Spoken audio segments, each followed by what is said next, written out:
Hey, what's going on, everybody? I know it's been a while since I posted a video, like a couple weeks. I promise I do have a load board video that I am working on right now. Um, Sorry, I'm in like the Port of Tacoma and there's no parking anywhere and I was out of time. So I'm really hoping this guy doesn't flip around and kick me out of this parking lot.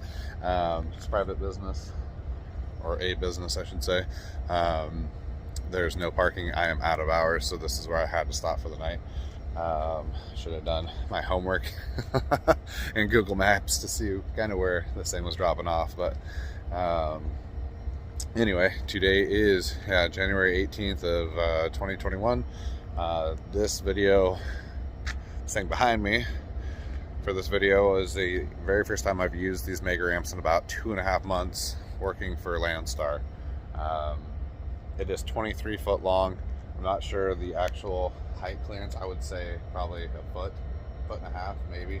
Got all the stuff down here. All right, sorry for the poor lighting, guys. I know it's a pain. It's like 8:30 at night here, so I'll be out of here before these businesses get rocking and rolling in the morning. But yeah, I just wanted to show you guys kind of this load, I guess. First time using the Mega Ramps. It did scrape. I did have to use or lift these the front jacks of the trailer, right? So hard to see, I'm so sorry. I'll never do a video in the dark like this again. But anyway, use the front jacks, crank it up, create a different pitch so it's not super steep for the trailer to load these things on. I have loaded a Toyota pickup on this just for shits and giggles, and it loaded just fine. Clearance was great. This thing, however, it did scrape a little bit. So like I said before, I went crazy, anything like that. I was able to adjust the trailer, bump it up onto the ramp, and it drove up just fine. It's 2-wheel drive. I think that it weighs like 4,700 pounds, something like that. So not too heavy. Nice little load to get me out of Nampa, Idaho, up here to Tacoma, Washington. And I know I've been absent for a couple weeks. I had some stuff going on with the family and the business and everything that I need to be home for. Getting my tax situation dealt with. I'm using ATBS, who kind of goes hand in hand with Landstar.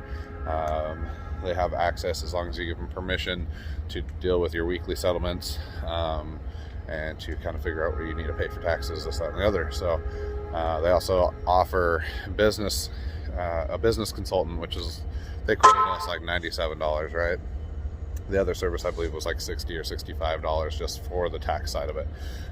They also do in-house like a payroll program, which once we hire our other driver, we'll definitely be taking advantage of that. So I have been working on a video for the load board. I'm going to show you guys it from the tablet, and probably another video from online from a desktop. So if you had somebody at home dispatching you, you can see what that looks like.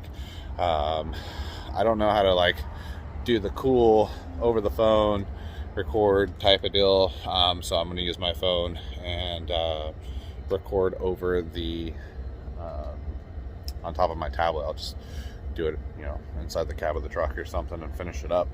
But yeah, I've been trying to figure out the best way to show you guys that, and that's what I came up with.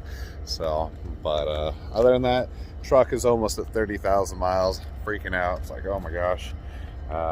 Haven't dumped a whole lot of money on it yet for the payments. So I think I'm still sitting right at $61,000, and we purchased it for $64,000 out the door. The auxiliary fuel tank, after the rewire, it's still doing great. But yeah, rates right now are still surprisingly good. I had my very first $11,000 week a couple weeks ago. Last week was a $8,000 week for us, and this week should be about a $4,000 or $5,000 week, depending on how this next load goes. It's a repeat customer. They're super happy with the tanks that I picked up in Canby, Oregon, and I took those down to Gilbert, Arizona, and believe it or not, they're making hand sanitizer down there. So these tanks are being manufactured up here, all like a stainless steel type of deal. They wrap them in protective wrapping, and The last ones I think came right to 34 feet. Our deck is 35, remember? So super, super, super tight fit. We had to do some finagling, but yeah, no, that load was awesome. I'll include some of those pictures in there of that load, you know, so you guys can see kind of what I've been slacking on for loads, you know, throwing them up on the videos and whatnot. But yep, so I'll be able to deliver this at 8 o'clock in the morning. Should be super, super awesome. I am ready to get this thing off. Hopefully it doesn't scrape too bad. But yeah, so just wanted to update you guys with another quick video, and I'll pick this up tomorrow. I'll go ahead and post this one, but I will launch that other video that has to do with the load board and everything, because I've had probably 10 people email me like, hey man, I want to see the load board. What does it look like? What can we do? And so I'd love to bring that to you guys. So you guys stay tuned. I appreciate you. Like, subscribe, follow, and I'll talk at y'all in a bit. Have a good night, guys.